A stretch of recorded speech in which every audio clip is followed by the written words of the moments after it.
आओ नीति वचन की पुस्तक उसका पहला अध्याय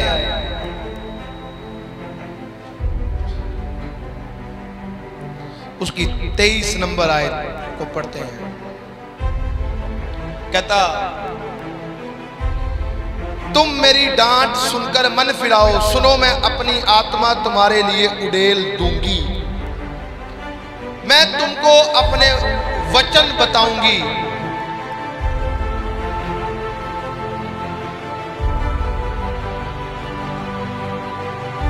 तुम मेरी डांट सुनकर मन फिराओ, सुनो मैं अपनी आत्मा तुम्हें उड़ेल दूंगी और तुम्हें अपने वचन बताऊंगी। बात क्या है? परमेश्वर अपना आत्मा आपके ऊपर तब उड़ेलता है, तब जाकर आपके भीतर चानन आता है, जब आप उसकी सुनते और मन फिराते हैं। मैंने पहले बोला, आपका मन लगा है किसी और में, आप कोई भी प्रोफेशन में हो, मानो आप एक प्रेयर वॉरियर्स हैं, आप एक प्रार्थना योद्धा हैं, अपने परिवार में अपने घर में आप प्रार्थना करते हैं, चर्च के लिए प्रार्थना करते हैं। जो कोई मुझे लाइव देख रहा भी हो, पर उसका मन में अभी तक भी डर है, डर कोई भी चीज का हो सकता है, छोटा, पर वो डर से बाहर नहीं आ रहा। वो डर में रहकर वो और ज्यादा कमजोर हो रहा है, क्योंकि डर में रहना सबसे बढ़कर पाप है, क्योंकि हम जीवित परमेश्वर को तुच्छ जानते हैं। मानो आप पूरी रॉयल्टी के संग, पूरी वफादारी के संग परमेश्वर के संग चल रहे हो, पर आपके अंदर एक चीज है, आप अपना दसवांश प्रॉपर नहीं देते, आपके अंदर लालच आता है। आप एक आज्ञाकारी में नहीं आते, आपके अंदर एक लालच आती है, पर आप प्रॉपर्टी से संग चल रहे हैं, पर आपने कोई पाप नहीं किया, पर आप दे नहीं रहे। क्या है वो? क्या है? आप उसकी नहीं सुन रहे, आपने मन अभी तक नहीं फिराया। मानो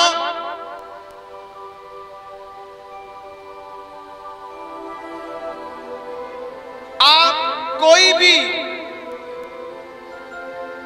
काम में हो, वो काम में बरकत भी है, पर जो आपका चाल चलन है वो परमेश्वर के सामने पवित्र नहीं है। पर बरकत है आपके काम में, चाल चलन पवित्र नहीं है। आपको बोलना चाहता हूं, आपने अभी तक मन नहीं फिराया।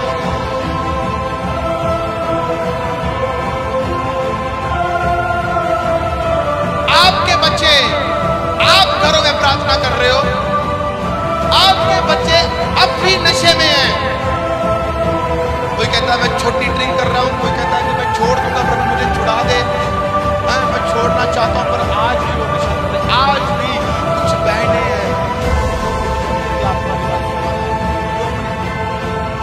आज्ञाकारी में नहीं है, ये विचार में।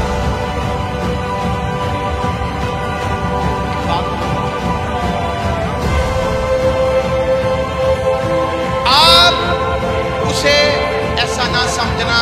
खुदा को गलातियों की पुस्तक में लिखा, कहता परमेश्वर को धक्कों में ना उड़ाओ, और वो व्यभिचार आपको कभी भी परमेश्वर के संग नहीं मिला सकता, चाहे आपके पास बहुत बड़ी बड़ी कारें बदलेंगी।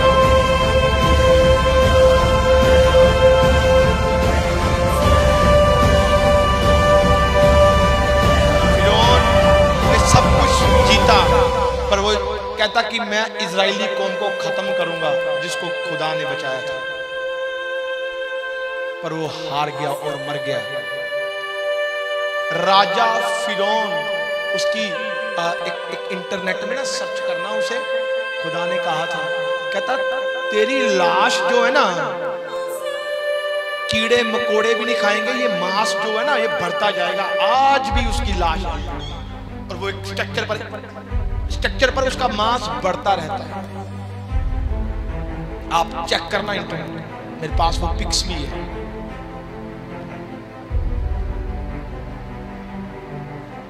ये खुदा मन नहीं ना फिराया। एक बात याद रह जाएगी, शैतान उन लोगों से कभी नहीं डरता। उसको किस चीज का डर है? किसी चीज का डर नहीं है उसे एक ही चीज का डर है, अगर ये परमेश्वर के पीछे नहीं चलना रुकेगा तो ये मुझे तबाह कर सकता है। क्योंकि वो पावर जो है उससे मैं कभी लड़ नहीं सकता, उससे कभी जीत नहीं सकता। इसीलिए वो आज हमसे जीत जाता है, क्योंकि हमारा मन पक्की तरीके से बदल नहीं रहा और बदल गया। आत्मा हमारे अंदर आ गया। उसने कहा मैं तुझे वचन बताऊंगी, तुझे वचन बताऊंगा मैं। वचन हमारे जब हृदय में आएगा, जब हमारा मन बदल गया तो हमसे कोई जीत नहीं पाएगा।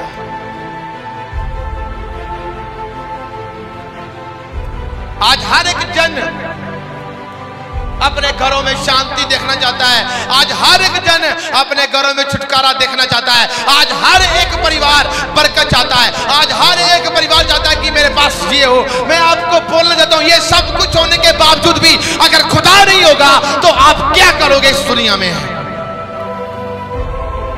आपके घर में परमेश्वर का आत्मा हो, आपके बच्चों में परमेश्वर का आत्मा हो, आपके बिजनेस में परमेश्वर का आत्मा हो। मैंने कहा आपके पति में परमेश्वर का आत्मा हो, पत्नी के अंदर परमेश्वर का आत्मा हो, आपकी गाड़ियों में परमेश्वर का आत्मा हो। मैंने कहा आपके बिजनेस में परमेश्वर का आत्मा हो, आपके रास्तों पर परमेश्वर का आत्मा हो। अगर मन फिराओगा, ये आत्मा 24 आवर्स आपके हर एक कामों को घेर कर रखेगा और वो काम भी कभी शर्मिंदा नहीं होंगे। उसमें परमेश्वर का चानन रहेगा यीशु मसीह के सामर्थ्य नाम में, और वो काम भी बढ़ेंगे। मैंने कहा आपकी तारीफ छोटी है। और आज वो क्या है? आज एक जन एक क्रिश्चियनिटी में होकर भी आज भी वो एक जिंदगी कैसे जी रहा है भिखारियों की तरह।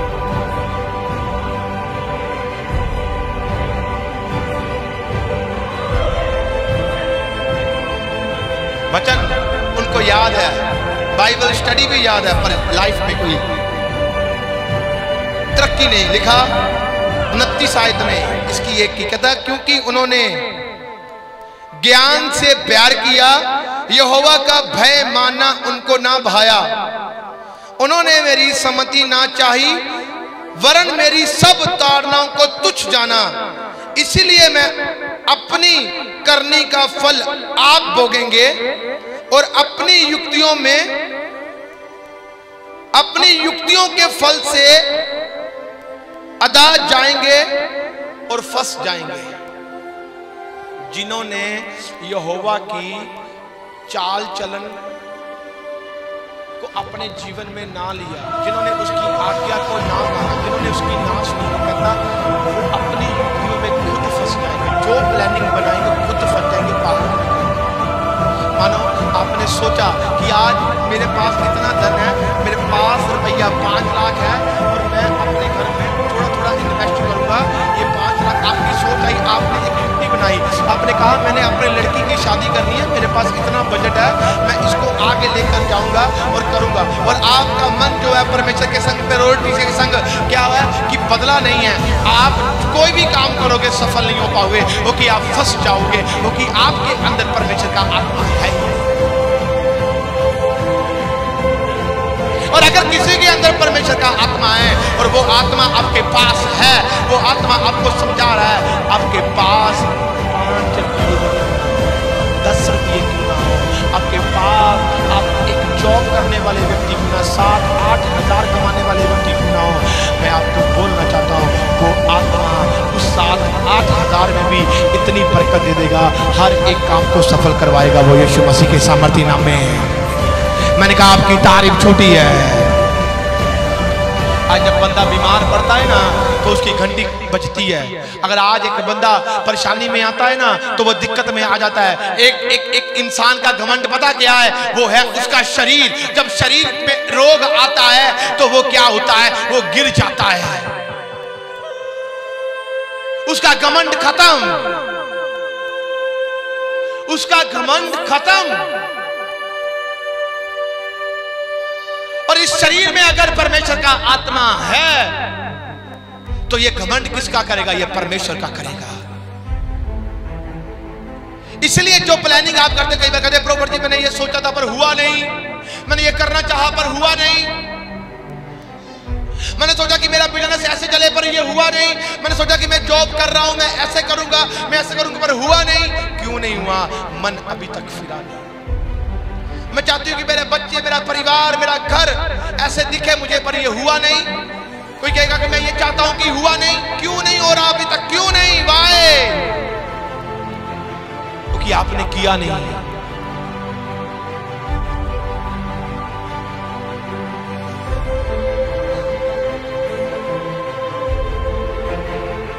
आपने अभी तक कुछ किया ही नहीं है। आपने कभी ये नहीं सोचा कि आप प्रार्थना करने वाले व्यक्ति हैं, आप परमेश्वर की संतान हैं, आप जो मांग कर आ रहे हैं वो होगा, क्योंकि आप चानन में गए हैं और वो चानन में जाकर भी अंधेरे में चला जाता है। इतने वचन हमने ले लिए, इतना ज्ञान पा लिया, आज भी बच्चे हैं, आज भी निकलना नहीं जानते हैं। छोटी छोटी चींटियों से सीखो, छोटी छोटी चींटियों से। एक बार रास्ता रुकता तो दूसरी जगह बना लेती, तीसरी बार रास्ता उसको चींटियों को मारना पड़ता था कि वो रास्ते से खत्म हो जाए, पर वो क्या है, रास्ता बनाना नहीं छोड़ती। अब देखो एक के पीछे एक के पीछे एक के पीछे। आज हम मरते कैसे हैं? जब हमारे अंदर शब्द वचन नहीं होता, तब हमें शैतान अपनी लात हमारे सर के ऊपर लगता है, हम उसके ऊपर नहीं रख पाते। आप मरने के लिए चुने नहीं गए, आप मारने वाले हैं शैतान को यीशु मसीह के सामर्थी नाम में। आप आगे बढ़ने वाले हैं, आप उसे शर्मिंदा करने वाले हैं, आपके बच्चे तरक्की करने वाले हैं, आपका परिवार तरक्की करने वाला है, आप बीमारियों छूट कर परमेश्वर की महिमा करने वाले यीशु के सामर्थी नाम में। मैंने कहा आपकी तारीफ छोटी है। अगर आप एक ऐसी डेस्टिनी पर पहुंचना चाहते हैं,